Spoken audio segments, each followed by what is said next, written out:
The South Lady Patriots, they hosted George Washington earlier this evening.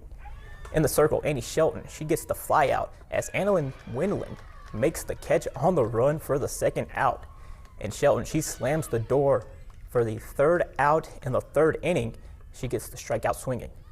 Now up 3-0, Mia Archer, she hits one into shallow left center, and the center fielder dives but can't come up with it as Archer cruises into second with a double.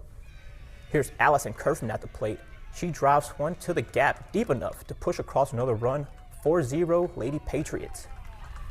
Very next pitch, Wendland, she's going to run into one, and she got all of that ball, and it will clear the fence as the South Lady Patriots put up 3 runs in this inning.